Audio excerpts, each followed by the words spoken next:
Hey, good morning or afternoon if you're in my fifth and sixth period class.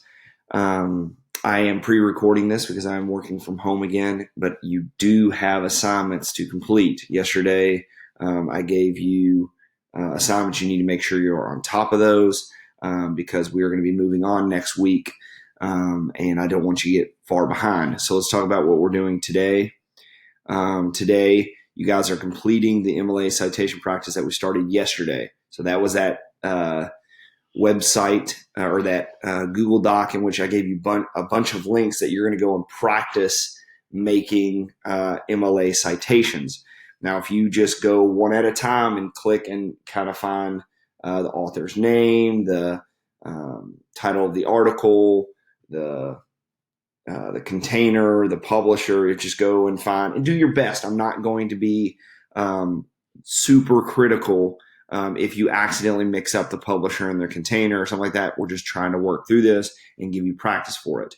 I did go ahead and put zeros in for people that did not even start it.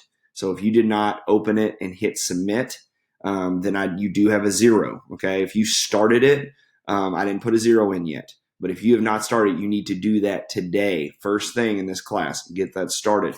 I put the video instructions for that. Now, yesterday's video instructions were long because I did a workshop and then I told you how I worked through the assignment with you. I cut that down just to the assignment portion, so it's much shorter. It's only, I think, right at 20 minutes, but it goes through the first. So there's 10 citations that you have to practice with. I go through almost half of them, 4 of them with you. Okay. So if you just bring up that video and work on that assignment at the same time, it'd be really easy kind of doing one at a time. And then you do the last 6 on your own, kind of practicing, doing your best. Okay. And if you have questions, Miss Cecil has been available on the Google Meet all class period yesterday. I'm available all day today. No problem whatsoever. More than happy to help you. So you need to ask questions because no one was asking questions yesterday. So if you're not asking questions, I'm assuming you know how to do it. So you need to ask questions if you don't know how to do it. Watch the video. It'll go through it with you. After you're done with that, which should take 30 to 40 minutes max if you're working through it consistently, you are going to complete your own works cited page. So let's look at that together. What does your own works cited page look like? If we scroll down here, it's benchmark 5. Okay. Now this is like a test. Okay. It is 15 points in knowledge and thinking, which is one of your largest grades thus far. It is very important. Think of it as a test or think of it as a major portion of your grade. Okay. It has to be done and it's due today. So you got a lot to do today if you did not get started on that works cited yesterday. So let's read this together. For benchmark 5, you will use the 4 sources that you have researched and used throughout this project to create a works cited page. So those 4 sources, the career test resource, the BLS.gov resource, the college resource that you researched, the Indeed.com job posting that you researched, all 4 of those you're going to use to make a works cited page.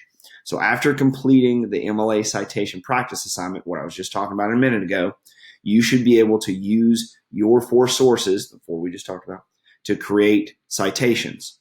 Today, you will put those 4 sources into a works cited page, which is actually very simple. I have linked an example of works cited page here. So let's look at what a works cited page looks like. And actually, I haven't finished it yet. I'm going to work through that with you, and we'll come back to that. Let's actually read all the instructions, and I'll show you that. I have created a template for you to use with the works cited title. With the works cited title at the top of the page, you will create the 4 sources using the websites that I've used throughout this project and correctly format them into a works cited page. So I'll have these video instructions I'm making right here linked right here, so you have a second place you can find them. They'll also be on the agenda. But remember the following when formatting your works cited page. So you have to remember this.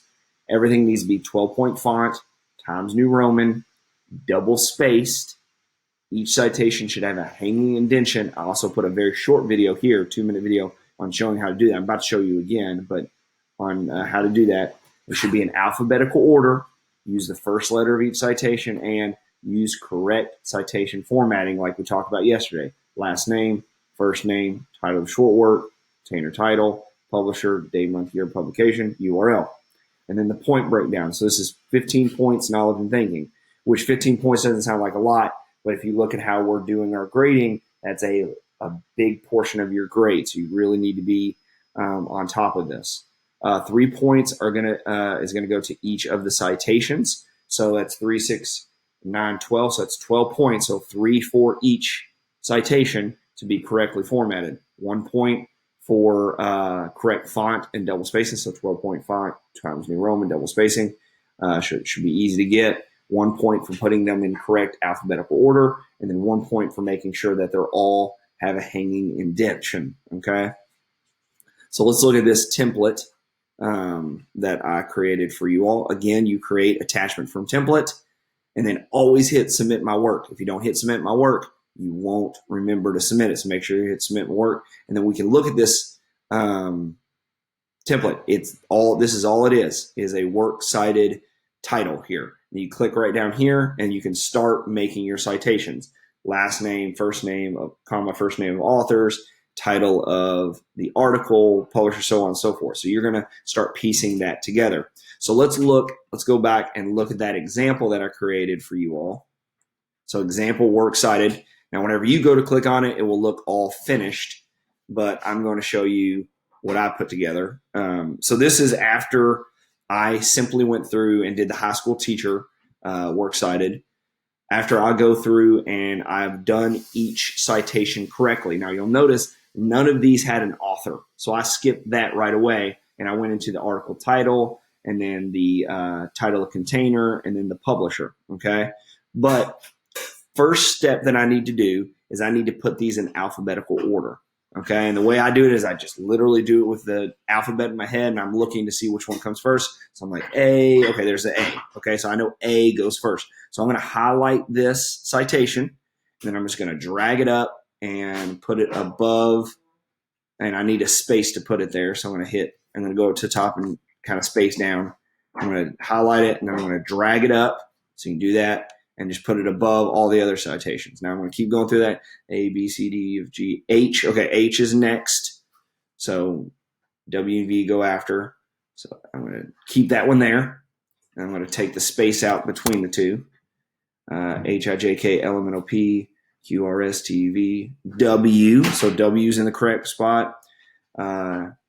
W, X, or F, G, H, I, J, K, L, M, P, Q, R, S, T, U, V, W. Oh, actually, it's W or V, W. So I messed that up. So that's why you got to double check it.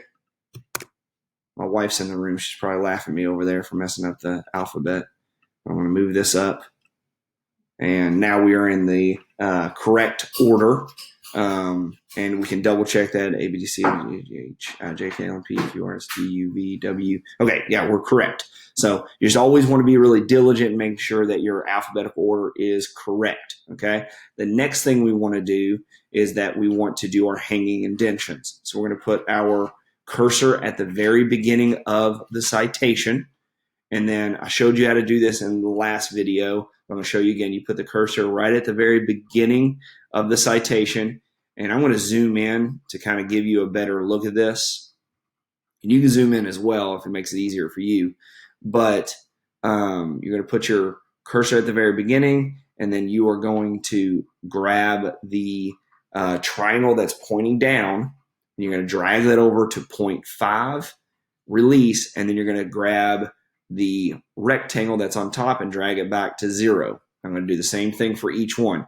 Cursor at the very beginning of the citation, go up to the triangle, drag that over to 0.5, and then grab the rectangle, drag it over to 0. This one doesn't need that because it's only one line, okay? It doesn't need a hanging indent because it's only one line. If I did the hanging indent on it, it would do nothing to it. So then I can go over to 0.5, and I can come back with the square or the rectangle, nothing happens, okay? Because it's already one line.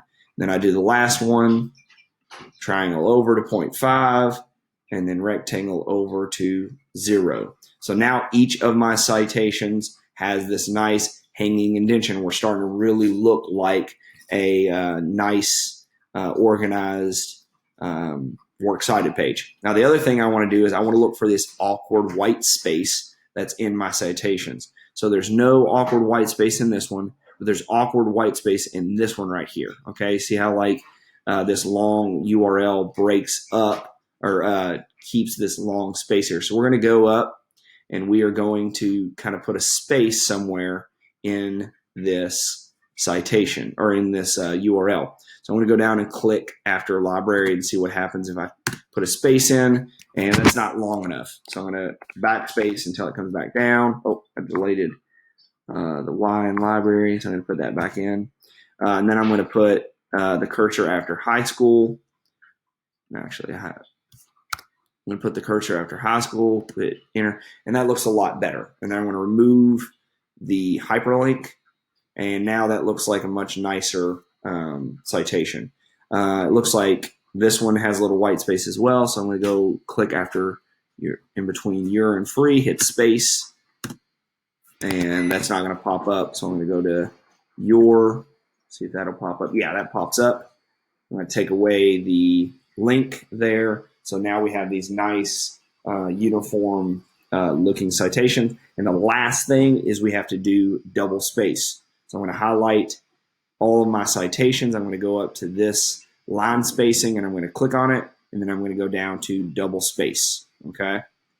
And I'm going to kind of go back and do that again. So I highlight everything to show you how to do it. And then I'm going to click this line spacing. Looks like an arrow going up and down with lines. And then I'm going to go to double. And then if I look at it, everything looks really good. It looks like I have an extra space here. I'm going to get rid of that extra space here. And this one is good to go. So that is how you do a works cited page. So once you have this done, you are done for the day. And you all enjoy your weekend. Please let me know if you have any questions. And I will be available in the Google Meet. The Google Meet. So have a good day. Thank you.